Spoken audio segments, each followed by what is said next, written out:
Oops.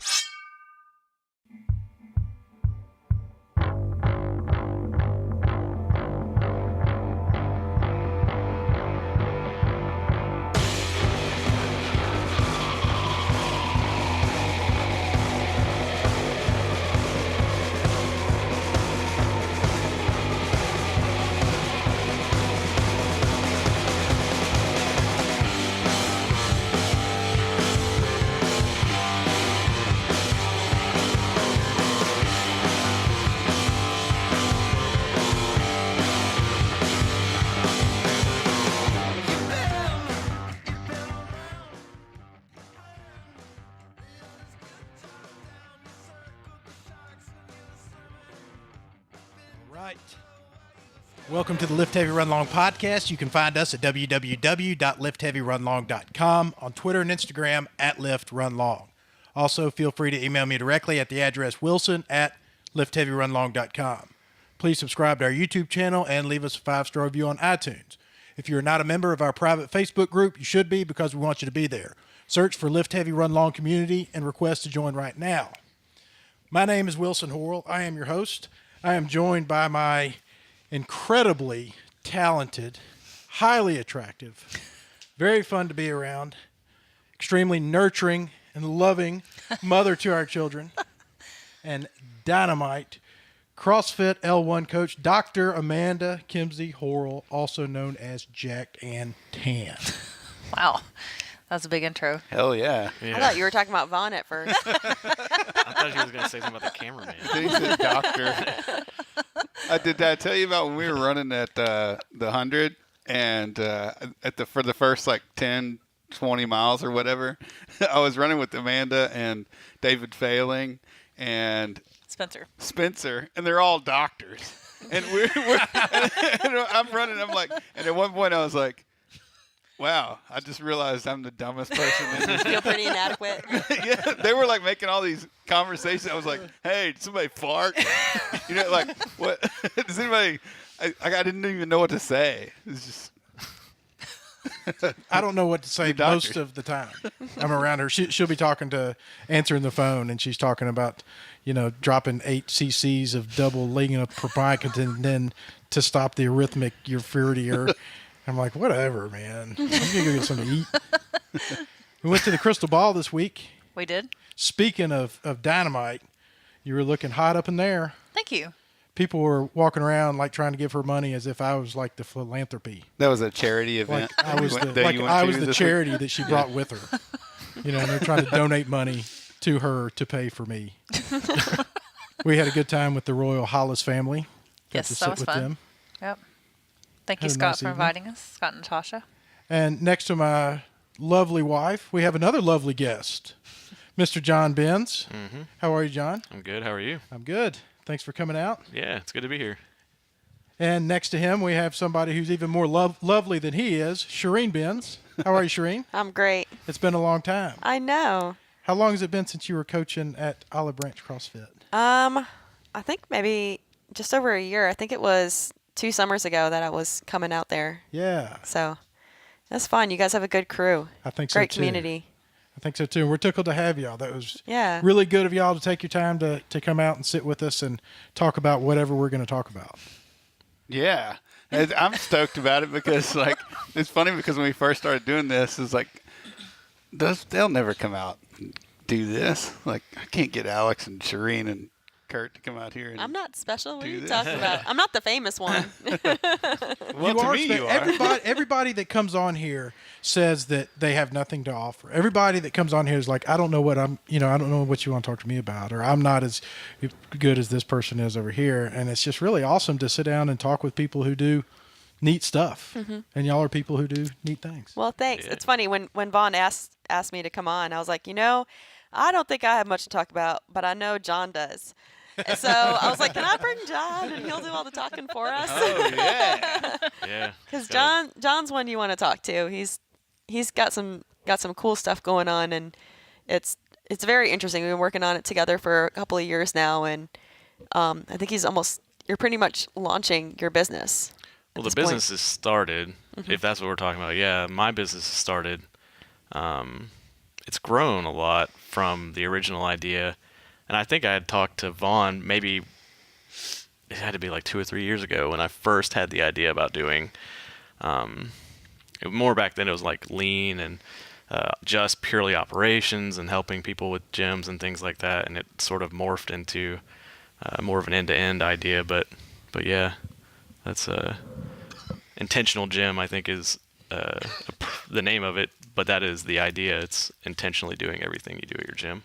I want to talk about that, and I want to talk about how you walked into that, because what I was reading about you, and it sounds like that both of y'all had interesting careers in your life as far as following your passion and making decisions to do that, and where that's led you to. I want to get around and introduce the Reverend right quick. Yeah. It's always good to see you, and thank you for bringing on our podcast guests. I'm as excited about this podcast as I am about any of them, because I know that y'all are tight, and it's always fun when the more people that are relaxed, the funner the podcast. Oh yeah, for sure. To be. I love it. It's a difficult thing to get, a room full of people that don't really know each other, haven't really met too many times. Can take some time for everybody to settle in, but it just makes it that much nicer when everybody knows one another. And across from the Reverend, ketogenic Chris Perry, who is probably 14 pounds lighter than the last time I've seen him. You're looking stellar. No, you can't talk into your microphone. We're Use just the gonna privilege. say he's signing. Yep. He doesn't know what he's signing. I gave you the opportunity. The thing won't pick up from that far away. The microphone won't pick up from that far away. It will pick up, but you have to shove it in your mouth, is what he's saying. Yep, You do have a pop-up That's on what your she computer. said. I do. Uh-oh. Are we down? Probably. It doesn't make a Sorry, Facebook Live. Way to go, Comcast. No, but it's Comcast. All of my probably 80% of my problems are due to Comcast. Man. And the other 20% are things I just make up to worry about. Which is probably more like 80% of them. So we got ketogenic Chris Perry, who's down 25 pounds since last week. He's doing great on the Olive 10 Branch pounds Challenge. since 2 minutes ago. If you losing guys weight are by in the the second. challenge at the gym with Chris, Yeah, you're in look trouble out. because, You're in man, big trouble. Look out, Laura. he He's looks going to get like- you. I mean, I thought he was Dustin when I walked in. But it's Chris. Well, speaking of the challenge, Laura Pinkley, our guest from last week, she won it. She won it for the week, or 2 weeks, right? Did we ever figure out how much money she 2 won? weeks. 130. It's like $130 Yeah. every check-in if they, win. And the last that I heard, each person gets 20% of the pot every time they do this for 12 times. And the math just wasn't really. Well, we have a having hard math time expert figuring out how at to the get gym that worked it all out. 12 different times. And you guys are doing a weight loss or a fitness challenge at your gym I was too. about to say, I think you Nutrition guys challenge. jumped fully into a conversation that was going on. Right. So y'all are doing a new nutrition Yeah. challenge. Yeah. Well, yeah, like it's Biggest really Loser. just a Biggest Loser thing, and so the buy-in was like $60, Oh, okay. and so God, there's like 30 people in this thing, Nice. Yeah. and so you've got like I think it was like $2,000 total pot, and so every couple of weeks they're doing a weigh-in, and whoever won gets a certain percent of the pot, and at the end, if you're the overall winner, you get the rest of it. Oh, that's cool. So do you have anybody doing nutritional coaching? No. Or do you do like a... It's just on your own type of It thing. Yeah. is, And it's yeah. honor system, or do they have to come in and weigh? They have to come in They and have to come in weigh. and weigh, and a coach has to look at the scale. Yeah, the and say, coach has to. Yeah. But Laura lost 14 pounds in 2 weeks. Did she really? Yes, she did. Good for her. And basically all it is a bunch of people trying to bring each other down. They get on the Facebook That group Facebook group is hilarious. and they just post pictures of chocolate cake and pizza. What an amazing challenge. You hear about all these other ones that are like super positive reinforcement, and we're going to share recipes. There's They're literally- sharing, And like, everybody's pushing each other, and yours is like, I'm going to win. You. There's one That's guy amazing. every day. He at least 3 times a day on the group. He posts like a recipe of like what was the Like the delish recipes that are ridiculously Yeah. Like the- complicated desserts to make that are it's like a chocolate fudge cake Yes. mixed with What- a cheesecake. and what was the YouTube channel that used to make the bam bam bam like bacon bacon bacon? Oh, and they do like lasagna where it was like this huge lasagna wrapped in bacon, wrapped in beef, wrapped in whatever. Oh my God. I can't remember what it is. The guy does acting now. The guy with the beard. Oh my gosh, what was that show? I can't think of it. That's gonna drive me crazy now. I'm gonna remember in a minute. But anyway, he'll go on there and post those every single day. Epic Mealtime. Epic Mealtime. That's it. Epic I Mealtime. haven't seen any of those. Oh my Oh, God. they're Man. great. They're horrible.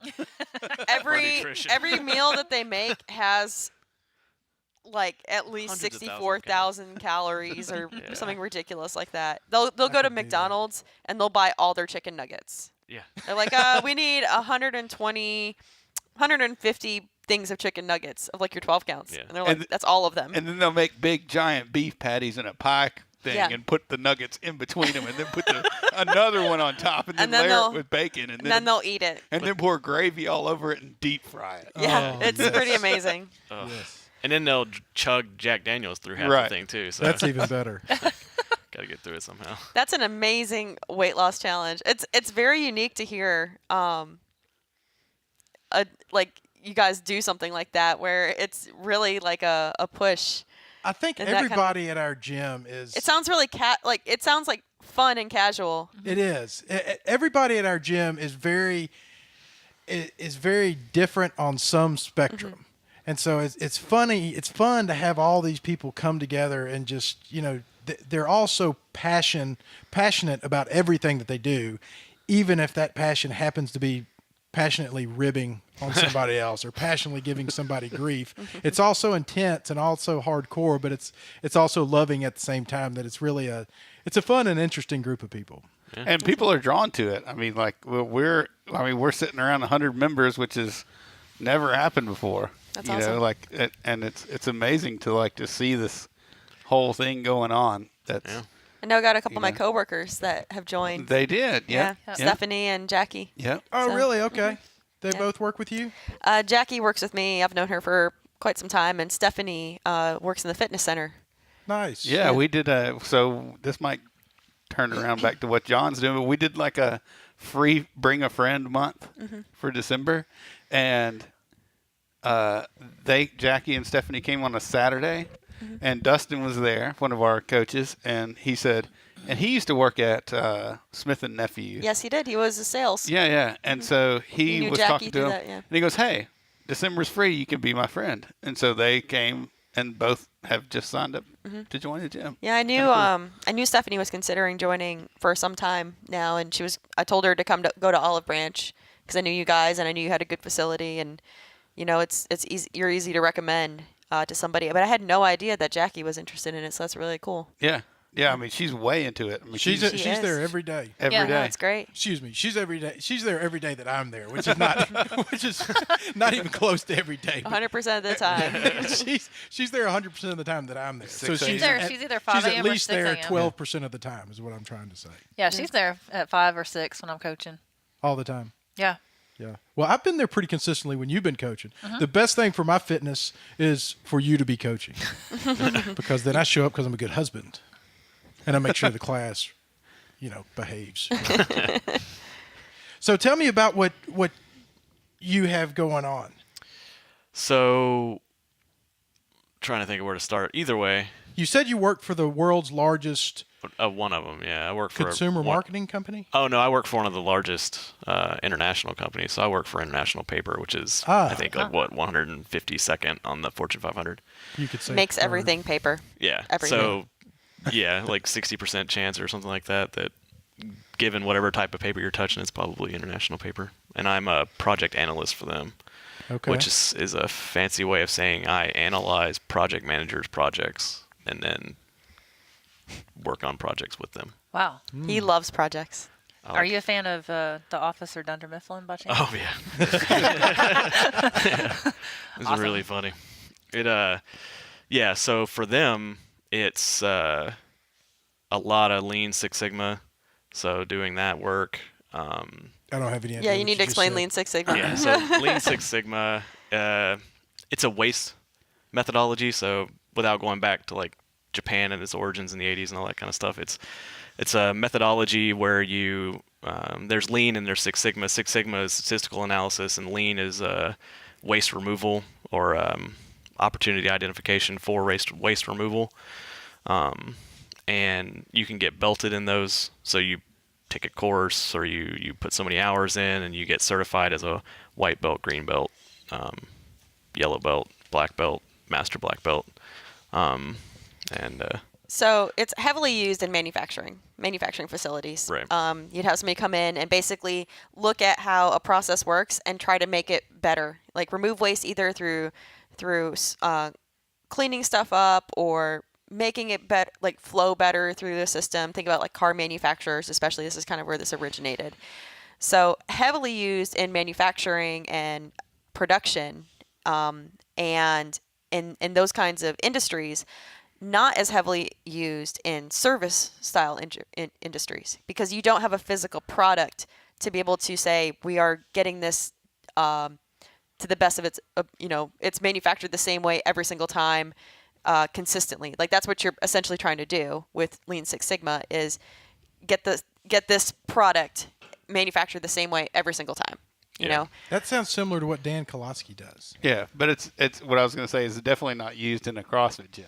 And it's not used in a lot of service industries. Like you don't see it. It's not used anywhere in my life. It's not used in doctors' offices or hospitals nearly as much as it should. It's getting there, but it wasn't as prevalent in theirs. It's very heavily used in manufacturing. We use it at my work in the medical device industry, because you have to make the same medical device over and over and over again. Otherwise, you're going to have some problems when they get implanted in people, right? So does that have any carryover into y'all's personal lives? Does everything does brushing your teeth Yes. and getting out of bed become a system? So made her get her green belt. he made me get my green belt in Lean Six Sigma. He bought that for me as like a present, which was cool because I really liked doing it. And one year we did a 5S in our house, and right. we also, as like part of our New Year's, we did. Now, is it too late to ask what a 5S is? Has that already been answered? Sorry. Yeah, so That's my fault. It's part of Lean Six Sigma, but yeah, we've done project management in our house. So so 5S cool. is part of it's part of Lean.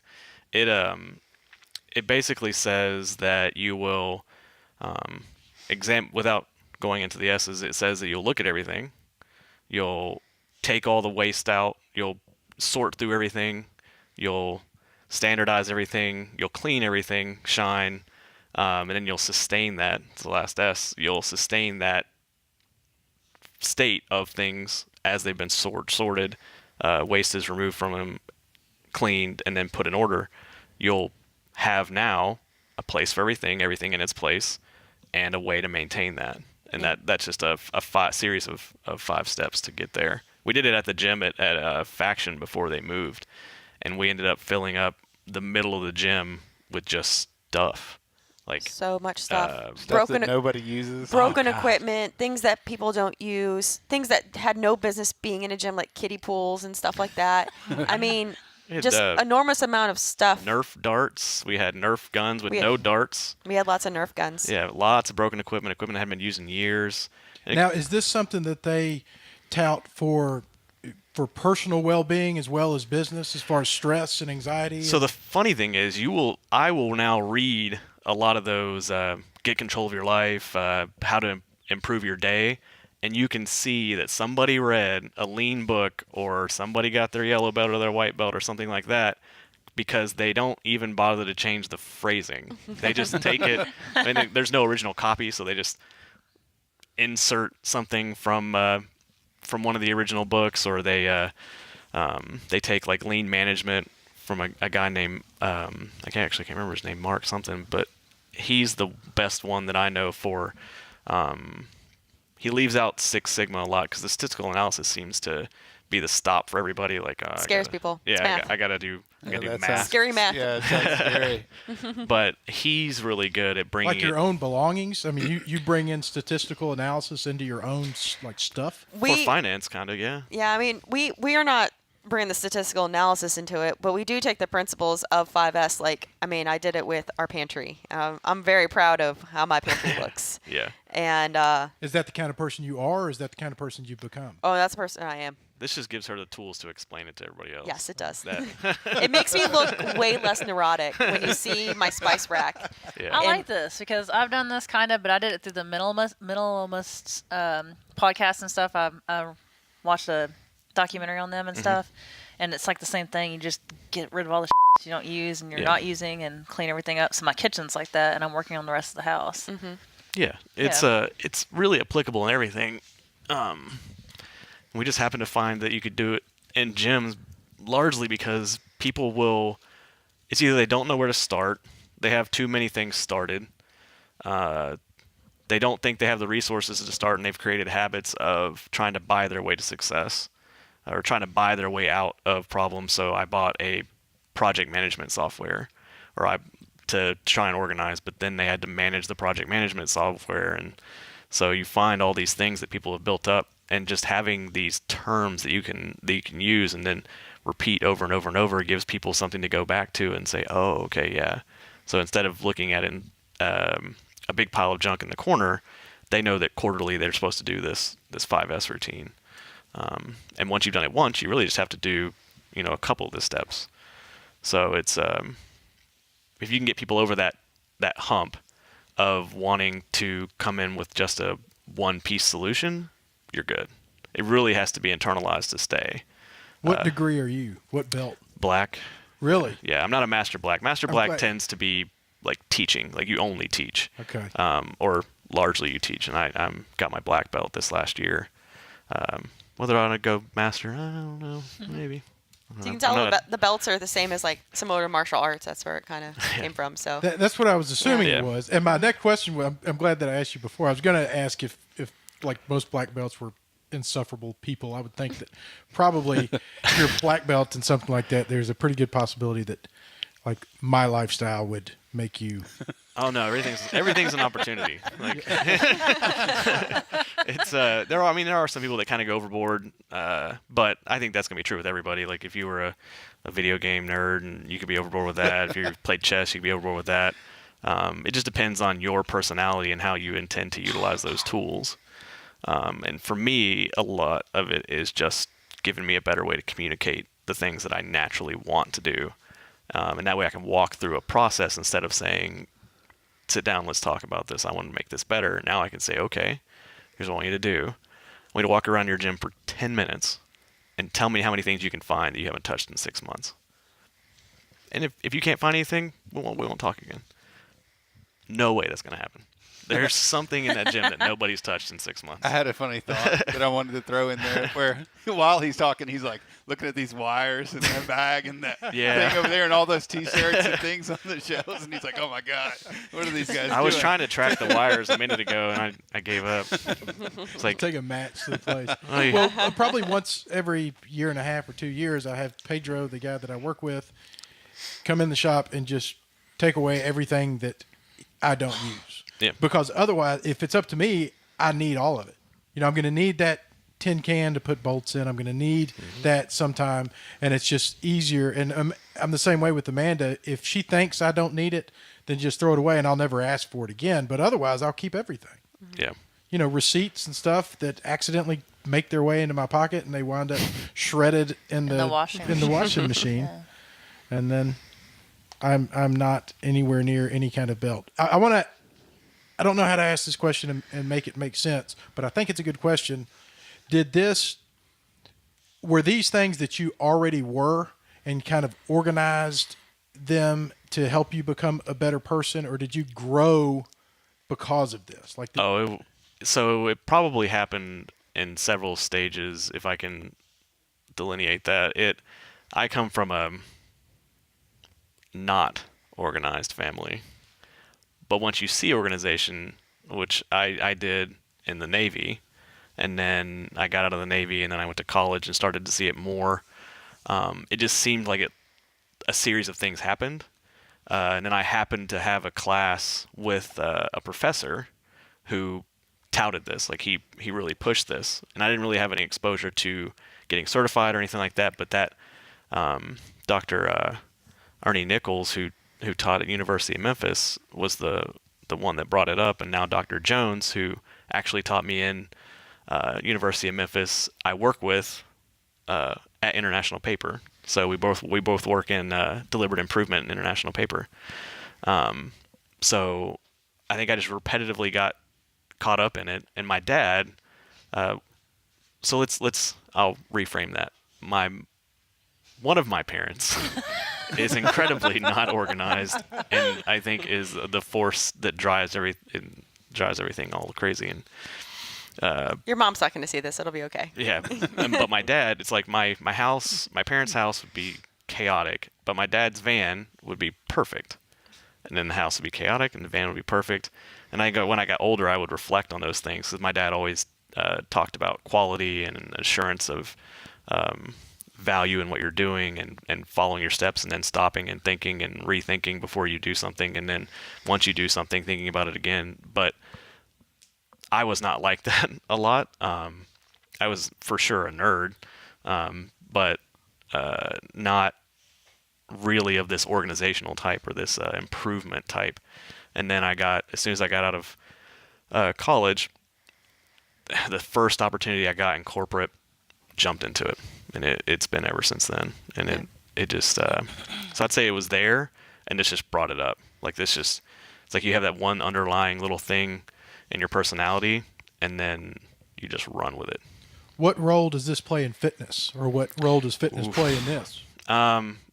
Really so it doesn't always apply to just the physical world. It applies to habits. It applies to the way you organize and structure your day, which has a lot to do with fitness. Like if your entire day is chaotic, you don't bring everything you need to the gym. Eventually, every time you go to the gym and you're missing a piece of equipment, or like your shorts or your underwear or whatever, you're going to stop going to the gym. And then if you don't follow a routine, so you don't go to the gym the same days, you don't follow any specific pattern or have any specific goals or anything like that, or have any effect confirmation that your goals are going to be achieved, this can guide you towards that. So, which actually brings up that people, if you can understand the difference between an effect confirmation and a goal, would be like one great thing in understanding fitness. So, like if your goal is to want to run a 10-miler in under a certain amount of time, and I have no idea. 1,000 miles. I don't know. What do you run? 1,000 miles in a day? Something like that? So I'm not going to get this right, but let's say you want to run 10 miles in 5 hours. And Can you walk that? Let's do 100 I'm not miler. seeing what's so funny about that. Well, let's say you're 90 and you want to run at 10 miles in 5 hours. PR every day. So that's a goal, and it has specific measures and everything like that. But how would you know along the way if you're headed in the right direction? You would have to have something that says, these are my effect confirmations that I'm pointed in the right directions. I'm doing the right things to make sure that I end up there. So you would say, okay, I'm not in good enough shape to run 10 miles in 5 hours. I'm 90 years old. Say 1 hour. 1 hour, whatever. In certain increment of time. I'm not a runner, so. Can you tell he never runs? I love it. I love Not it. at all. Just let him keep going. And what would happen is you would have to deconstruct back from where you are now. So you'd have to have a current measure. So there's a acronym in Lean, it's DMAIC. It's define, measure, analyze, improve, control. So we're going to define the problem that we're trying to solve. The problem is I can't run 10 miles in 5 hours, and I'm sticking with those numbers. So I can't run. It's perceived that I can't. Then I would have to measure my current condition, my current state, my resting heart rate, my whatever metabolic conditioning I have, muscle mass, fat content, cholesterol levels, whatever you wanted to do that to make sure. Do you know all that stuff? What? All that muscle mass, fat burning Of my current body? Just people. Are you her coach? No. No, we can't. We wouldn't coach each other. Are you a coach? We barely Yeah. work out together. Yeah, Because you can't do I'm that? overly critical. I John think. has always so this is funny because just like Alex, we all started at the same gym together Yeah. way back a long time ago, and that's how we became friends. But John's always been like this ninja in the gym, where it's like when I first started, like you're in the CrossFit class and you're like, there's a guy over there, like, what's that guy doing? He just walks in, like, I don't know what he's doing, but he looks awesome, and like he's like doing all this secret stuff over there. You can tell he's a ninja by his beard game. Yeah. With a beard like Yeah. that, I can hide be amongst the good. hipsters He now. I'm keeping it. As long as they can make it cool, uncool, Like whatever peaks and valleys the beard goes through, I had it first. I'll keep it last. Don't let anybody ever tell you that is not cool. Oh man! If I could do that, I would do that right now, forever. I'd sign You a could claim you're contract. a trail runner, and they would totally believe you. Yeah. Oh, I've yeah, been to all you- kinds of Especially put on with a that 10 North- miles in 5 hours. Well, you can just say usually I'm up in Colorado in the mountains. It takes me that long sometimes when I'm in the desert.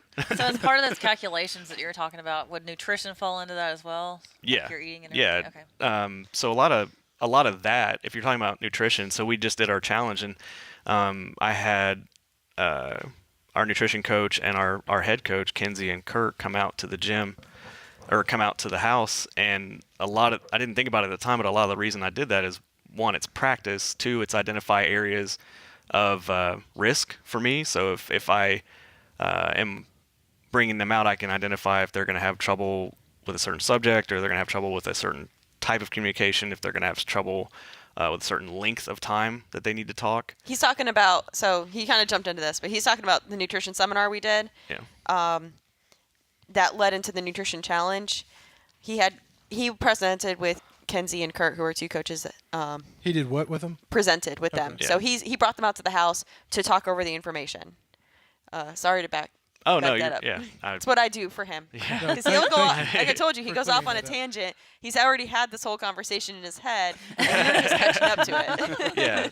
And like I said, I'm familiar with tangents, and I appreciate you going back. And That's- picking up I know what where might his have been tangents are. I missed. can kind of Oh, I can man. read him. I got married for a reason. Let this one go. Yeah, so that was just for the presentation, and that's me really internalizing what it means to make sure that if I'm creating a product, and that product is the nutrition seminar and then the coaching by Kenzie, I want to make sure that the variation is controlled. So I need to make sure that we all understand what each other knows. We understand how it's going to flow. We understand and agree, and then practice to make sure that the outcome is at least as understood as it can be. And it was good. It turned out great. And I probably talked off subject more than they did, just a habit that I haven't fixed and don't want to fix. So I talked about how with like Lean Six Sigma and the things that he does is mostly in manufacturing, where you're trying to get a product like this Coke can or this can or whatever to be the same every single time. And he's applying it to the service industry when it comes to fitness, where your coaches are trained in such a way that they're providing the same service, and everybody has their own unique perspective on coaching, of course, and their own style, but the product, which is your service of coaching, is still the same every single time. And a big part of that is your facility being, a certain way every single day, where it's put together and it's clean and it's sorted and it's easily navigated. That's kind of where we started with his business, was just on the operations side, just making sure that things were done consistently from a top-down approach. The facility looks great, works well, your equipment works well. That all goes into the manufacturing of your product, which is your coaching of your CrossFit classes or whatever classes you're doing in fitness. So that's where this whole thing started a couple years back. And I don't even know how we ended up starting it, or I think what happened was when we were working for Shrugged and they talked about barbell business and the CRM side and like being mostly on like the intake of the customers initially, Drove me nuts. lead generation. I thought a big piece of that was missing was, where's the operations? Like, how, once the person's in your gym, how do you get them to stay? How do you make sure that the service that they're getting is what was marketed to them in the first place? Which I think is huge, because It's the like, biggest part. especially with CrossFit, right? When you turn it around and look at it from the guy that owns the CrossFit gym, who that lead generation, yes, bring people into the. Yeah. That's all I got to keep these lights on. I got to pay my. Yeah. I got $3,000 to do again next month or whatever. Yes, that sounds like a great idea. Let's do it. Bring all the And people in. It doesn't matter if I went and cleaned the toilet or if I went and moved the weights over here or whatever. All I got to do is just keep getting people into the door, and those kinds of ideas sound great to me. Like, Yeah. let's do email marketing. Let's do that. Let's do all these things. Yeah, and you think your website, it's your new storefront, right? So your website should look nice. It should be easily navigated. It should look clean. They should be able to find the information. It's like walking into a store, and if the store is clean and nice, like, you're gonna want to stay in that store and shop. But if there's like roaches in the corner and clothes on the floor and everything is messed up and like hangers, there's men's stuff with the women's stuff, and you're like, I don't know how to find anything in here. Yeah, and so Gone. for a site, if So- that means if like your fonts are all over the place and Yeah. your sizing is weird and the pictures are different pixelations and you don't have a flow on your menu. That certainly works for lead generation, Yeah. but it costs more money to get a new person than it does to keep an old person. It's like 10x. So you want to try to keep your old people, and you can't keep your old people if your actual storefront looks exactly what I just said. Clothes on the floor, roaches in the corner, which does happen in CrossFit gyms, like literally does happen in CrossFit gyms. So it's not just that in getting people in that intake system, it's keeping them in there because the product you're offering matches your marketing. And if it doesn't, then you've got a problem. So as soon as I heard about and understood a little bit about what was Barbell Logic at the time, I came home from that retreat and I was like, John, you got to do something with this. Like, you're that person that could do this. I take full credit for making him do it because I knew he had a skill set with this project management and with lean, and I knew that there was a way to do this with gyms. It's sometimes hard to convince people to spend money on routine stuff and the operations and things that just sustain you. No business likes to do that. Every business you fight with, medical device industry, paper industry. I think what I was thinking about when they were talking down that line of thought was, if I were to walk into a gym and ask you why that coach coached the way they do, and then ask you to duplicate it, because they're an amazing coach. They're the great coach. They coach in a certain way. They follow all the cueing. They walk through the standards of the movements. They intro the class correctly. They control the crowd correctly.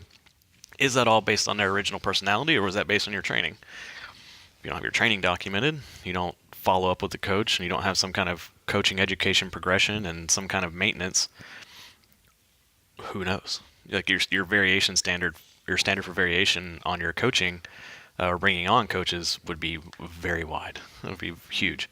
The problem has to be with getting people to admit that they need help with that. For sure. It's going to end up being probably the biggest barrier in this space, but I think that's where a lot of value is in, say, like CrossFit does it really well. Like they have the L1, they have the L2. The only thing they kind of miss is maybe some guidance in the in-betweens. Like you can do like a set progression for the coach to follow instead of having, they have continuing education courses or CEUs I think is what they're called, coaches education units, but there's no designated flow. So take anatomy course first, take the programming course, take the that. They just let you do it.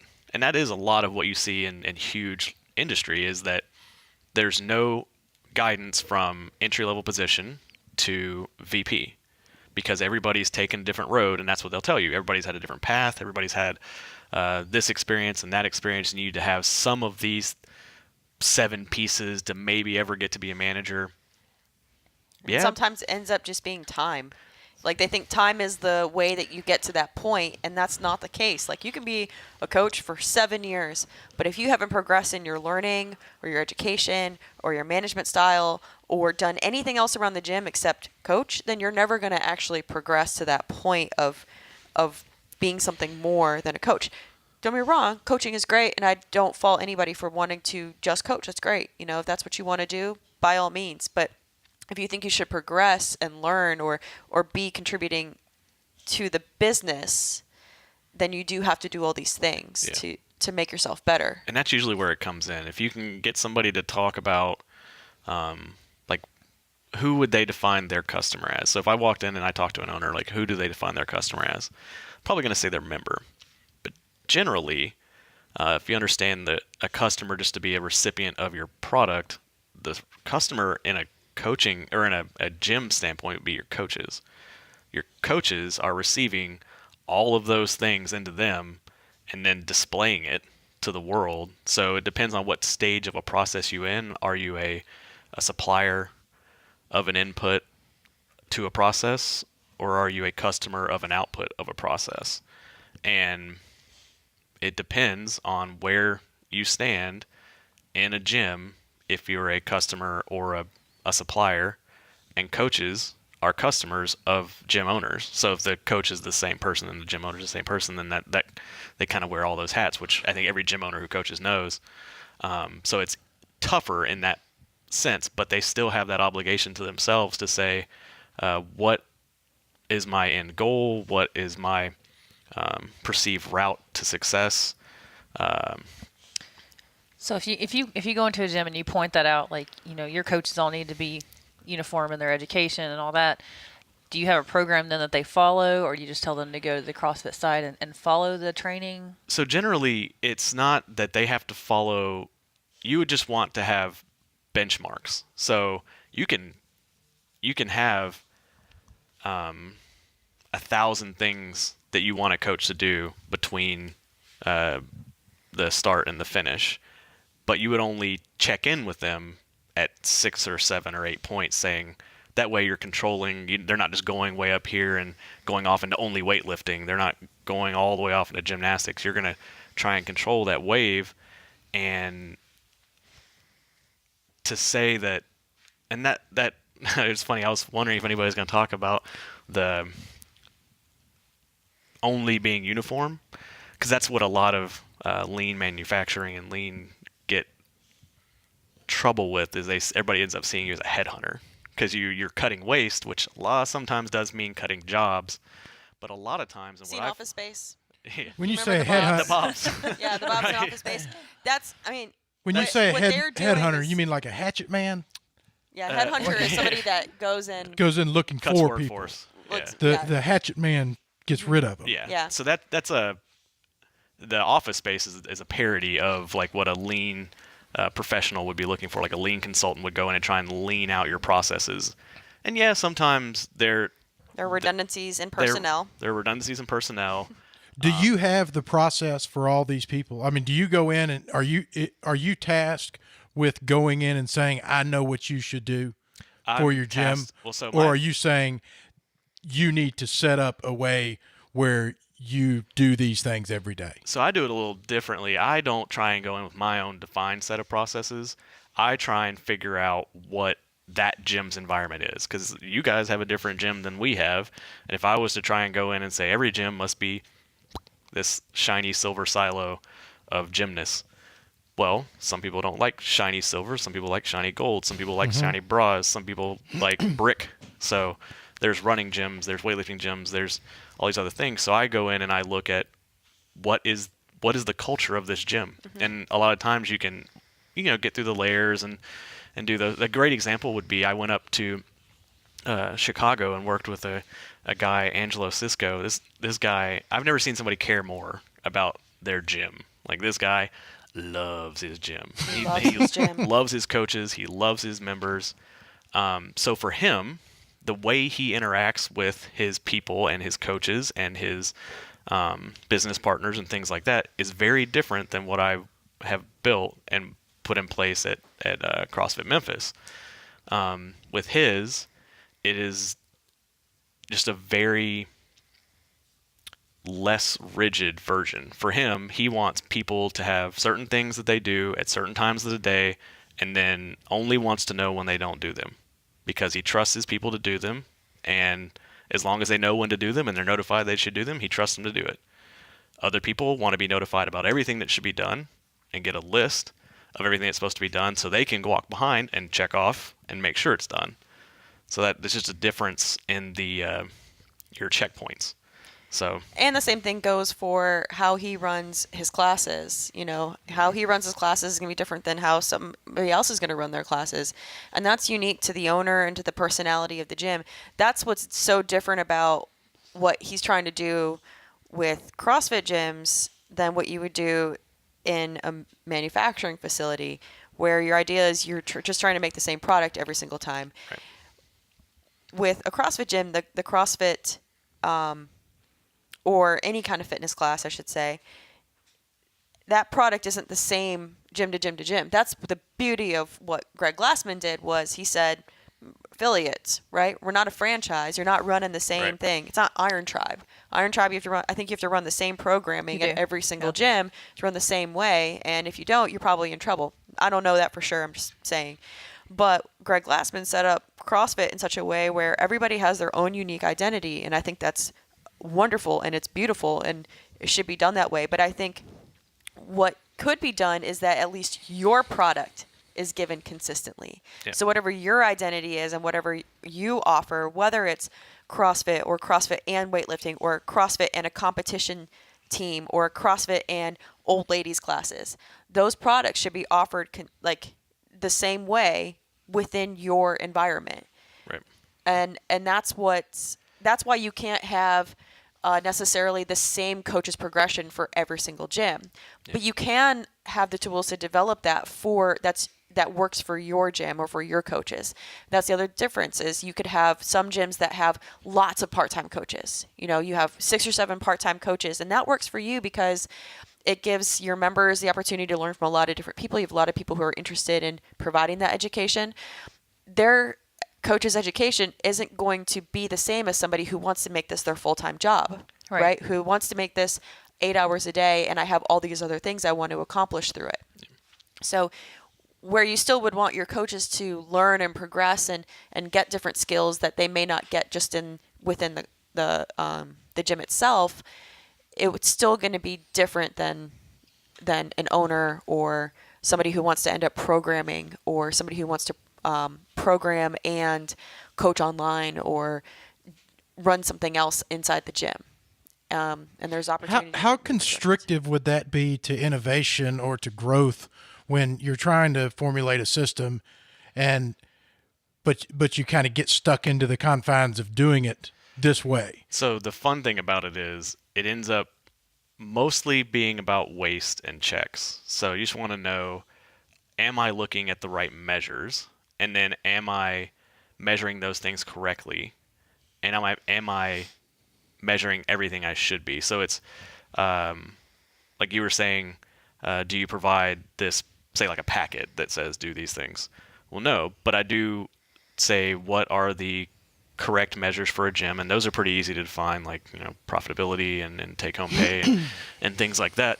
You know, members in and members out, that gets pretty straightforward. So it's easy to look at what people are doing and say, oh, okay, you guys haven't looked at any of your upcoming member expirations in like ever. Like, you don't look at that. So let's make sure you have these certain benchmarks that you hit, and then developing that on the personality of the gym. So if they are the kind of gym that meets every day, you can develop around that. If they're the kind of gym that meets once a week, you can develop around that. If they're the kind of gym where the owner does everything, then I just point those checks to them.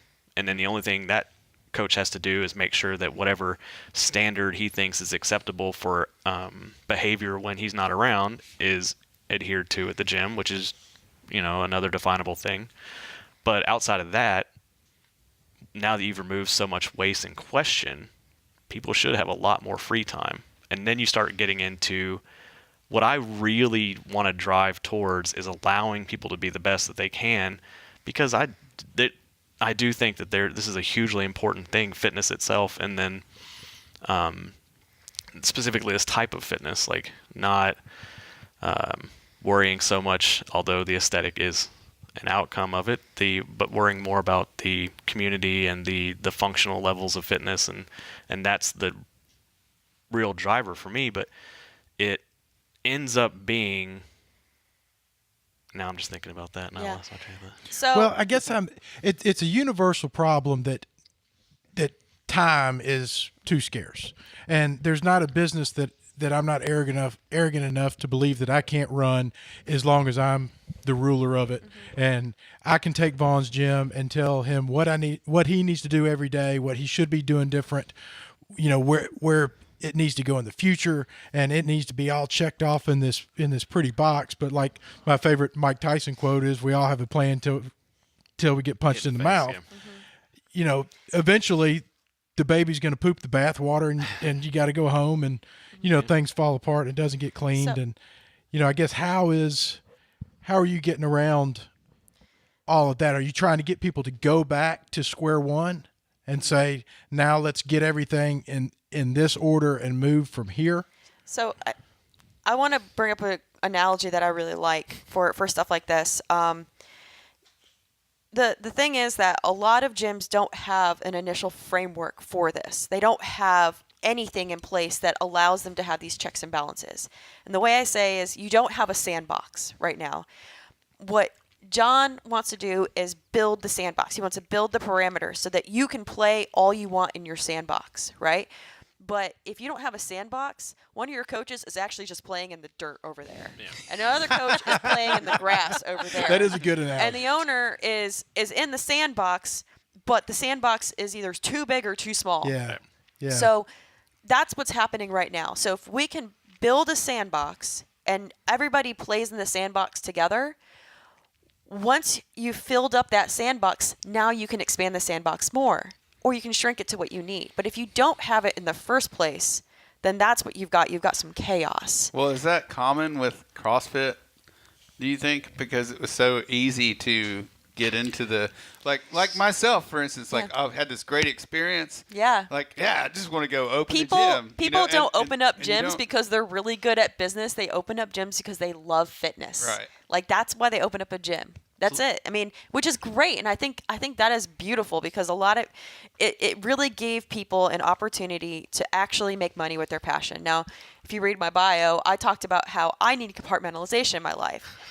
Going and making my passion the thing that I did for money did not bring me happiness. I need the opposite. It brought me, I need the opposite. Yeah, it brought me stress because I like my home to be my home and where my love is, right, and where my family is. Well, my dogs, my work to be something that I leave at work and it's what I make money and it's good. I enjoy what I do. I went back to Smith & Nephew and I really enjoy working there. It's a good company and I got a degree in engineering for a reason because I enjoyed that. And the gym is where I let loose and I lift heavy and it's fun. Like it's my fun and it's my relaxation time. But when everything blended together, and I think this happens a lot with small business owners who get into fitness, who end up just running themselves ragged, is their work bleeds into their friendships and bleeds into their fun. And all of a sudden they're just working all the time. And that's what you were talking about, Wilson, is you never have enough time during the day. And it's because you haven't built your sandbox to play in. Yeah. Like you haven't built that framework. And that's the idea behind what John wants to do, is that sandbox is going to be unique to every single gym, how big or how small, or if there's white sand versus black sand. I don't know what the hell kind of goes into sandboxes. Let's but, define sandbox a little bit. So sandbox for me is just, it's the parameters, but usually those parameters are defined by a system or checks or things like that. So if we're talking about systems, think about how many systems you probably tried as a CrossFit owner, a CrossFit coach. If you had like Trello and Asana and what are the glass, whatever. What do you guys use for communication? What's it called? Slack. Slack. Okay, yeah, you have Slack, then you have Google Voice, then you have Google Sheets and all the Google Drive, but then you also have Dropbox and you have all these other things. That's a very chaotic sandbox. That is, I have stuff stored over here, that I have communication over here, but I have three forms of communication because people also use phones and regular text message and iMessage and things like that. How often do you see the problem to be chaos in communication versus just people being lazy?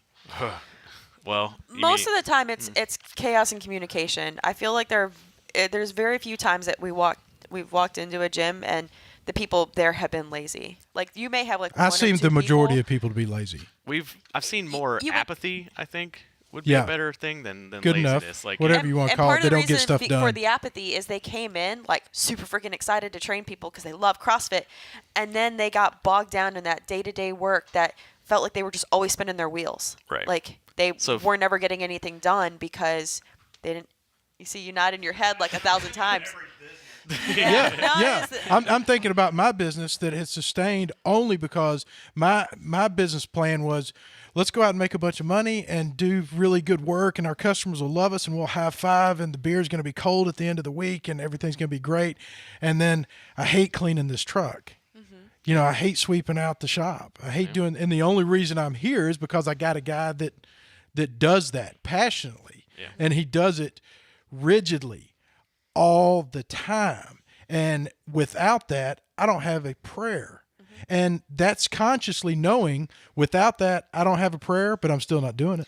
Yeah. So if you end up building this sandbox with the structure and the correct communication and the correct processes in place, and you still have a coach that's playing in the dirt outside of the sandbox, you know, at that point, you need to let that coach go, or you need to let that person go in some capacity, because they aren't building something beautiful in the system that you set up as the owner. Like, you are the boss, you're the owner, and you set up a system. If that person doesn't want to play with you in your box, like, yeah, so there's two pieces of a system, right? Like, there's a person that executes each point of the process, and then there's the actual structure you built.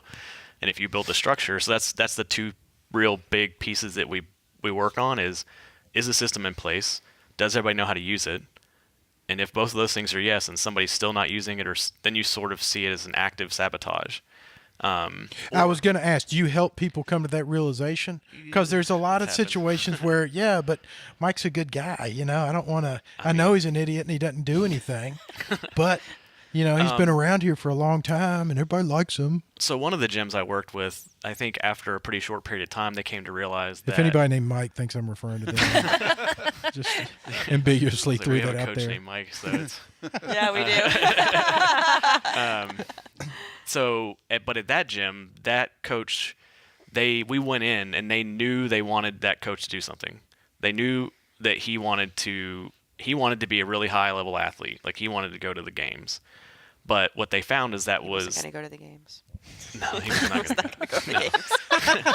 Didn't have the archetype to the structural genetics for that one. But he, in that instance, they said the same things, right? Like, he's a great guy, he's a great coach, but we need these things. And after maybe a couple of weeks, I think, or a month, it ended up being, you need these things. This person is sucking up the resources that would allow you to have that. So at some point, it's either he accepts and changes, or you accept and change it for him. But you know what the outcome needs to be. These things need to be met. He can meet them or not. And as a business owner, that's a decision you have to make, because really your goal, you're in the relationship business, right? Like, you're in the relationship business to maintain and guide people through their lives of fitness.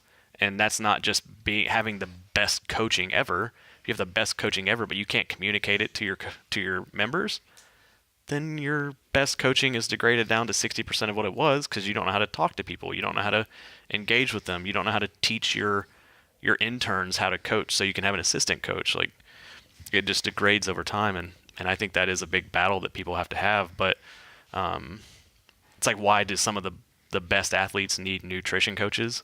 They know the nutrition stuff for the most part, but there's so much value in that outside person defining that set of pieces that you need.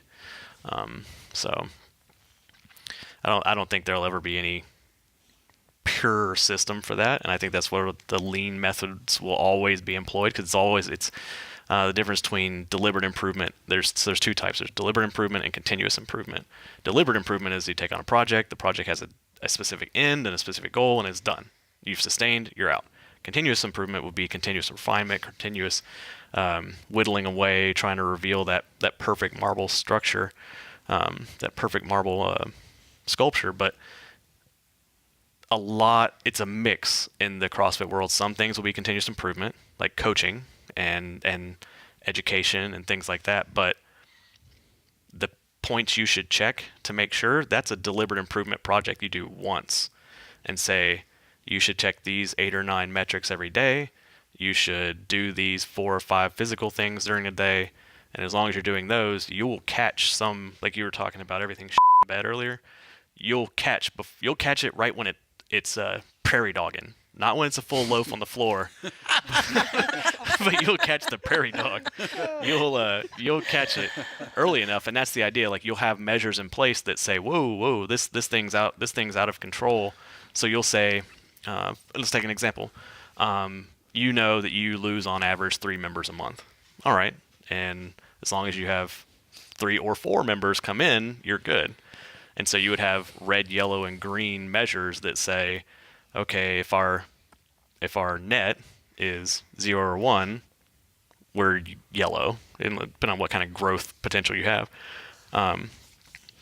But if you would write out a statement, and actually I've written into a couple of automatic processes for our gym that if we lose anybody and we lose more than we gain, I get a notice.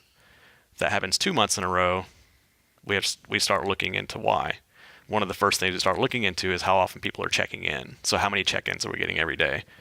And you build upon that structure, because it's pretty easy to identify things like people are in AM, PM, so you can start looking at who's coaching what. You can start looking at certain times of the week that people weren't checking in. You can start identifying, because now everything is being measured in some way, that it's easy to clearly define what happened. So how hard is it to find team members to function on this level? Like, I mean, I'm assuming that there's no place in your life for somebody who works on the basis of hard work, faith, and good intentions. I think there's definitely a place for people who just want to grind. It's it's really common to run into people in this industry that don't really like using electronics. So for them, it's just who has the core capacity on a team, what method do they like to be. So there's a tool called a voice of the customer, and in that case, the customer, the output of this process step that says, say, a notification step of failure. So something happened in the gym, and I need to notify somebody. Well, if I was doing my job correctly, I would know at some point by doing a voice of the customer, that person likes to be verbally told that this is an issue, or they like to receive just a text. They just want to text. They don't want to check emails. They don't want to, whiteboard written out. So I would know that walking in. That's where a lot of that environment and me coming in and saying, here is how everything fits and flows. Delivery methods don't really matter as long as the content is there, and as long as my check to confirm that they received that are the same. And everybody gets a text message on their phone, so if they say, oh, I didn't get that text, I'm like, really? Okay. At some point, though, like you said, people like to use technology. Technology is a part of this business. Yeah. So, but to answer your question, I feel like there are so many more people coming into this industry now that if you aren't going to step up and perform and get better, you will be left behind. Yeah. I'm not saying that there's an abundance of coaches or people who want to work in this industry in necessarily this area. And you certainly want to hold on to the people that you invest in. But the idea behind running your gym in such a way is that you get that buy-in the right way. It's not, I'm a dictator and this is what we have to do from now on. It's buy-in because this is what makes sense for the customer, and you explain it in the right way. I think most of the people that you get who are passionate about fitness and want to make this a career or contribute in some way because they just friggin' love it so much, will get on board with it if you sell it right. Right. Yeah, and it's everything in its right place has to do with people as well. So if you have 6 measures for what you consider to be a great coach, and a coach has 2 out of 6, can you improve them? Can you have a developmental plan? Yeah, and there's a developmental plan for everybody. If they won't buy into that, then it's attitude, and that's a different problem. And I think, and what Shereen's talking about is, it feels good to think that you'll always be able to keep the hard worker and the I don't know how you want to say it, but the person that just they're honest and they just want to put in good work and do these things. But if your role necessitates a couple of key components they don't have, and then they're not willing to do those things, even though it's for the betterment of the business or the betterment of the members, if they don't see that and you can't sell them and they don't see that because it's something they just don't want to do, maybe you should part ways. Yeah. That's the hardest part about the relationship business, right? Yeah. And so that's where can people find you if they're looking for you? So John at Intentional Gym's a good place. That'd probably be the only place really. John at intentionalgym.com. If they wanted to reach out, I love answering questions. I like JON. But you're rolling right now. You're in business and consulting. So he's got we've got a few gyms, as well as Shereen thinks I'm maxed out. Yeah. I think he's maxed out until he nobody called John. decides to John, you got to get your systems in place before you can go telling other people how to do their systems. So, and that's the funny thing is, like, I'm kind of his capacity person. Like, he wants to do a lot more, and he could because he's very good at what he does.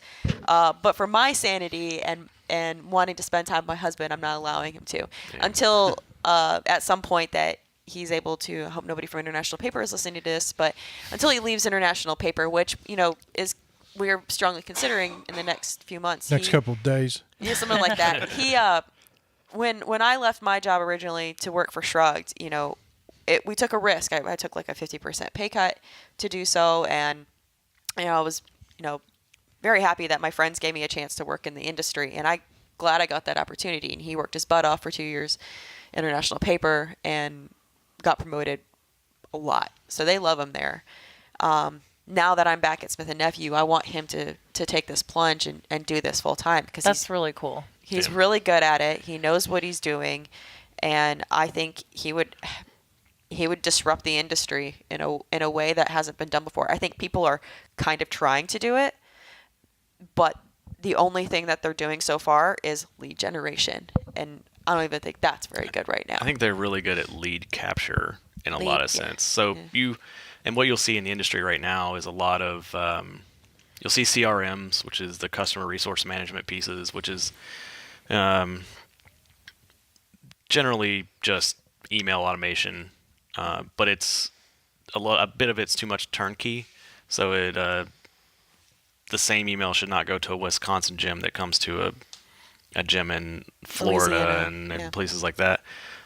So my defining part has generally been you only build about 80% of the system, the pieces that the customers don't need to or care about, but the rest is why you have a copywriter and you have photographers and people like that, so you can actually capture that business. And it does place a financial burden on the system, but I would be lying if I just tried to do a turnkey output and said I was really concerned about individualized customer value, because it wouldn't be individualized. It would be apparently individualized, but not actually.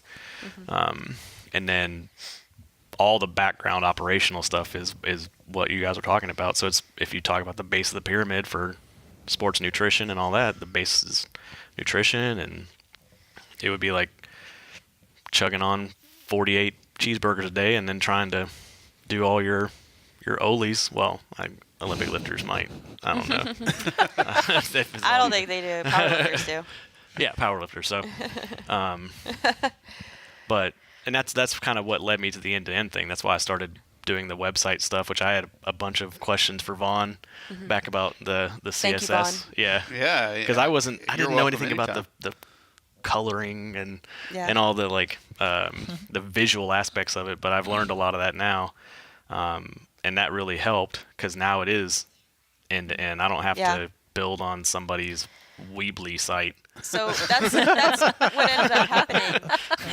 Is this evolved from just being operations and the back end to it being the operations and the customer relation management, mostly once they're in, not necessarily lead generation so much, because I still think that a lot of what CrossFit does beautifully is referrals and word of mouth. Like, people are going to come to your gym because somebody else goes to their gym. Bring your buddies. I think some people will use Groupon and Facebook and Google Ads and stuff like that if they're new to a city and they already do CrossFit.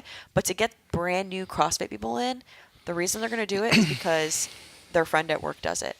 Yeah, they Like asked Jackie. her friend why they Jackie wore. does it Yeah. because she Yeah. knows I did it. Yep. Yeah.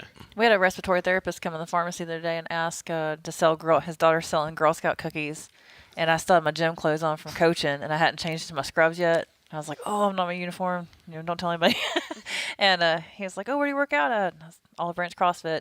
I ended up writing down the gym Yeah. website, phone number, and he's like, I told him Saturdays are free, and he's like, "All right, cool, I'm gonna be there." We've Why had didn't you buy Girl Scout cookies?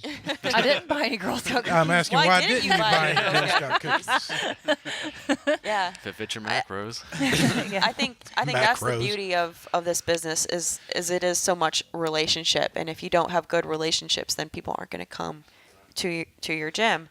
So, but how do you keep them there? Well, you have you still have a good website that and you have a system that sends out relative emails, the emails that are actual informative and not just blasting them to no end like we've seen before. You have a clean gym. You have consistent coaching that matches your community.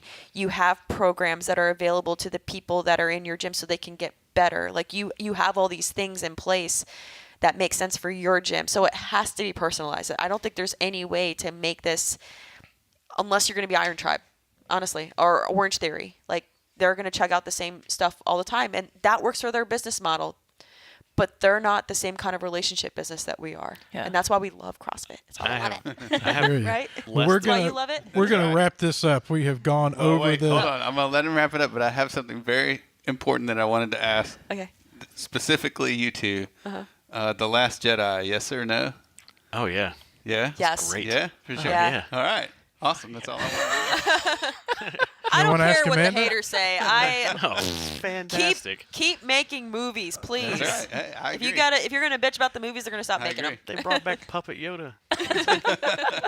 Lift Heavy Run Long number 82 is in the books. All right.